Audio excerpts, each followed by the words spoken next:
Good morning. This is Theolyn. This is episode 3 of the Bridge of Stars series, which I'm creating partly for myself and partly for you, and partly to share to anyone who cares to follow.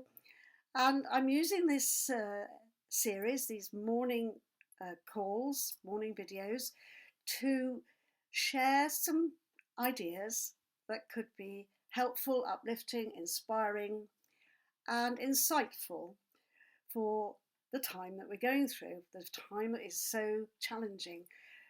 I liken that to crossing a bridge between two worlds, crossing a bridge between an old world, which wasn't really working very well, and a new potential, which we can't even properly imagine at the moment.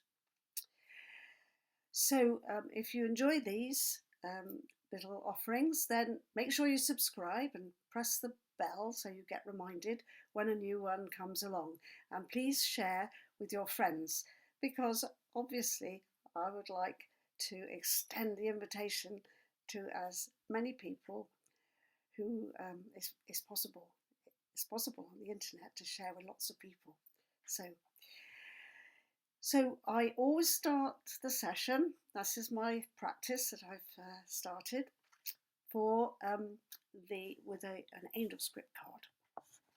So for those of you who are new, the angel script is a series of channeled messages, and they came to me when I was, I'm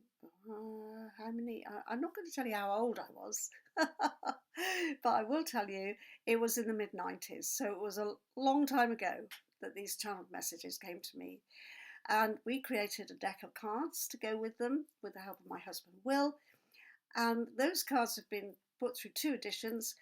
And some people I know have got the first edition from 1997, and they still use them and say it's a go-to deck. It's not a predictive deck.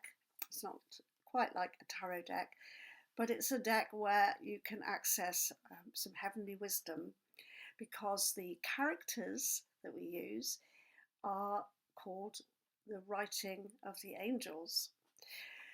So today's character is, here it is, Gimel. Right, I've got a little stand for it, so I'm hoping I can, there. Needs to be a bit higher, doesn't it? Can you see Gimel? Can I see Gimel? There it is. Maybe I can make it stand a little bit higher with something else underneath. What else have I got? What else have I got on my table that I can make it high? Here we are. There. Right, so Gimel is it's turning like a dancer. I think it's like a dancer, Gimel. It's like delight, it's called. And interesting, there's a Hebrew word, gamud, which actually means a bridge, and that begins with this letter, Gimel, because every character is named after a Hebrew letter. So sometimes it's quite useful for us to check out some of the original Hebrew, although we absolutely don't need to know any Hebrew to get an immense amount of inspiration from these characters in the angel script.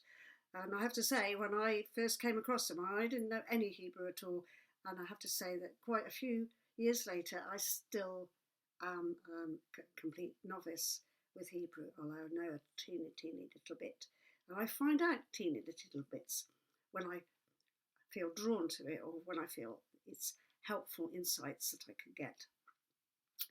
So Gimel, delight. Isn't she lovely? I call this a she, this one. I'm on a feminine trail here. So delight. Here are just a few words from the channeled message. Delight takes pleasure in all things. It brings light and joy and attracts to itself all which is beautiful and harmonious. Delight is a divine song which lifts the heart and gives new life to the weary. So that's just what we need when we're crossing our bridge, and we might be feeling a bit weary. And this reminds me that every evening here in Wales, I go out of my front door just as it's getting dusk, And right now in the sky, from where I am, I can see Venus sparkling. She was called the Sparkler when in ancient times, and there she is sparkling, and she just lifts my heart. She brings real delight into my heart just to see Venus and just to say thank you, because she's the planet, which the Greeks called planets, actually meant wandering stars. And the Greeks would refer to that particular planet as the star of Venus. They wouldn't say it was Venus, it's the star of the goddess Venus. So, having talked about the most feminine and beautiful star in the heavens, who brings us such delight, I'll put this to one side now, that takes me back to the feminine theme that I started yesterday with the Baba Yaga story. If you remember, the Baba Yaga story is about a character called Vasilisa, which is a bit like a Cinderella story. She has wicked stepsisters, and they send her out into the dark woods to get a light for them from the most wicked and challenging. No, actually, I shouldn't use the word wicked, because Baba Yaga is not actually wicked. She seems wicked, certainly to the stepsisters, because I think they hope that Vasilisa's not going to come home. But actually, Baba Yaga is this great challenging teacher. So that was the story from yesterday, and I was talking about the fact that we are on this journey, and it is something about rediscovering the feminine. I know a lot of people who watch my videos are likely to be women, but this doesn't just apply to women. It applies to the feminine quality in our natural world, and we often talk about the planet as Mother Earth, something that sustains us like a mother. The planet sustains us, nurtures us, and then we have actually abused her. And this is where we are being called to account. I've heard some talks about a meme that says, Mother Nature has put us in the naughty room, and we have to stay there until we've learned our lessons. So there is a very feminine quality to what is going on, and it's also the feminine that will rescue us, like Vasilisa's little doll made by her mother rescued her. Or something kind of slightly magical or otherworldly will assist us in our process. It won't do it for us, but it can assist us. So another story that's appropriate in this theme is the story of Persephone. Now, the Greek myth of Persephone is all about a mother and a daughter, and the mother is Demeter, who is the goddess of fertility. She's the goddess of the corn, of the harvest. She's the one who brings the sustenance to us. And Demeter has a daughter, Persephone. Demeter is the goddess. She's a really powerful, special goddess. But her daughter is stolen away by the dark god Pluto, or Hades, and taken to the underworld. And Demeter refuses to grow anything. She goes into mourning, she goes into a state of grief. And so nothing can happen for humanity. There's no food, there's no there are no seasonal changes. It's just in a state of lockdown, we could say. And Demeter wails and grieves, and she's furious, she's angry because she knows who's done it, and they're relatives of hers. You know, it's not very, it's a kind of what they call an internecine feud or something, you know, inter-family quarrel. However, there is an intervening possibility to get Persephone out of the lockdown. And the intervention is made by a character called Hermes, who is Mercury by another name. And Hermes is able to move into the situation and make a negotiation. So there's a kind of mediating possibility here. Mercury, Hermes, mediates with Pluto, Hades, and says, come on, chaps, let's, loosen up here. So the agreement is that Persephone can go back, but only if she hasn't eaten anything in the underworld. And Persephone, unknowingly, eats 6 little seeds of the pomegranate plant. And that means that she can go back, but for 6 months of the year, she has to go down to Hades again.